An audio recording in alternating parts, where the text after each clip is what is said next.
कुल हिंद मजलिस इत्तेहादुल मुस्लिमीन के सदर असदुद्दीन अवैसी ने मुल्क में कोरोना वायरस के नाम पर मुसलमानों के खिलाफ मंसूबा बंद अंदाज में नफरत फैलाने पर अफसोस का इजहार किया। अवैसी ने बताया कि दुनिया के कई ममालिक कोरोना वायरस से मुतासर हैं, लेकिन किसी मुल्क में वायरस को एक मजहब से नहीं जोड़ा गया। अवैसी ने कहा कि इंडिया में WHO की खिलाफ वर्जी की जा रही है। दिल्ली हुकूमत को भी इन्होंने तनकीद का निशाना बनाया।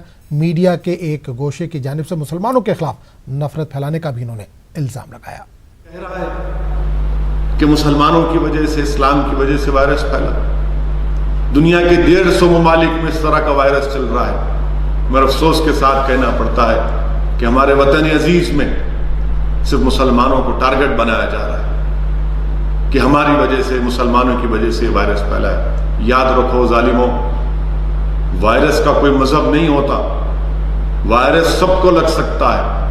अफसोस के साथ कहना पड़ता है कि वर्ल्ड हेल्थ ऑर्गेनाइजेशन, आलमी हेल्थ ऑर्गेनाइजेशन ने एक बयान भी जारी किया और कहा कि इसको मजहब से मत जोड़ा जाए, मगर सुनने कोई तैयार नहीं है। कोई सुनने तैयार नहीं। इसको जोड़ रहे हैं मजहब के साथ और नफरत फैला रहे हैं। तबलीगी जमात को बदनाम, उनको इस्तेमाल करके मुसलमानों को, इस्लाम को बदनाम करना, ये कहां की बात है? वायरस का कोई मजहब होता है क्या? अगर मजहब होता है तो बताइए, केरला के 3 लोगों का क्या नाम था? वो 17 इटालियन टूरिस्ट का क्या नाम था? दिल्ली की हुकूमत, जहां का चीफ मिनिस्टर जब दिल्ली जल रहा था तो बजाय अपनी इतनी बड़ी मेजॉरिटी को लेकर दिल्ली के फसादात के इलाकों में जाता, जहां पर हिंदू और मुसलमान मार रहे थे, वहां पर चले आते। नहीं गए चीफ मिनिस्टर।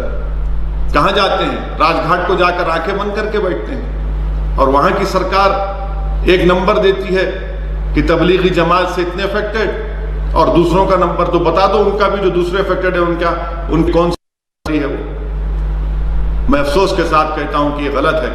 WHO गाइडलाइंस की खिलाफ वर्जी है कि तेलंगाना की हद तक, आंध्रा की हद तक तकरीबन पूरे तबलीगी जमात के जिम्मेदारों ने पूरा कोऑपरेशन दिया है। झूठा वीडियो निकाले कि एक अंडर ट्रायल है, वो उसको बता दिए तबलीगी जमात का है, वो पुलिस वाले पर थूक रहा है। पुराना वीडियो, उसका तबलीगी जमात से कोई ताल्लुक नहीं है। फिर एक अमर उजाला न्यूज़पेपर है कि तबलीगी जमात के लोग गोश्त का मुतालबा कर रहे हैं और पेशाब कर रहे हैं। क्या झूठ है।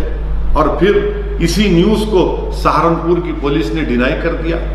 कर्नाटका के एक बीजेपी है, मोहतरमा MP है, उन्होंने कहा कि तबलीगी लोग डॉक्टरों से बदसलूकी कर रहे हैं, नाच रहे हैं। तो उन्हीं के रियासत का, जहां बीजेपी की सरकार है, मोहतरमा सुनिए, बेलगावी का डिप्टी कमिश्नर SP मोहन हाली ने और हॉस्पिटल के डायरेक्टर ने इस वाकये की तरदीद की, डिनाई किया उसको। अगर आप में बहुत ज्यादा नफरत है, अगर आप अंधे हो चुके हैं, तो अपनी इस अंधेपन को कम से कम वायरस के थमने तक रोकिए।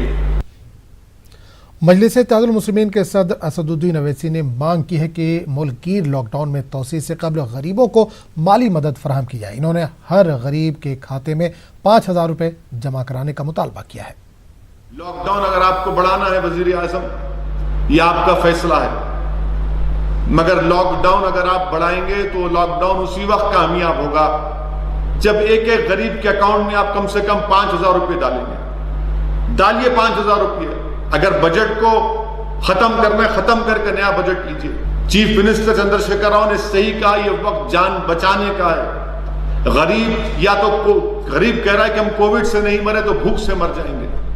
कहां जाएगा गरीब, बताइए आप। मैं वजीर आजम से अपील कर रहा हूं, डिमांड कर रहा हूं कि आप लॉकडाउन अगर बढ़ाना चाह रहे हैं तो स्टेट्स को, हमारे तेलंगाना में 85 lakh white ration card holders हैं। रेशन कार्ड होल्डर के अकाउंट में 5,000 रुपये डाले जाएंगे। लॉकडाउन आप बढ़ाइए। लॉकडाउन कामयाब उस वक्त होगा, कब तक हम गरीबों को रोक पाएंगे? उनको खाने की जरूरत है।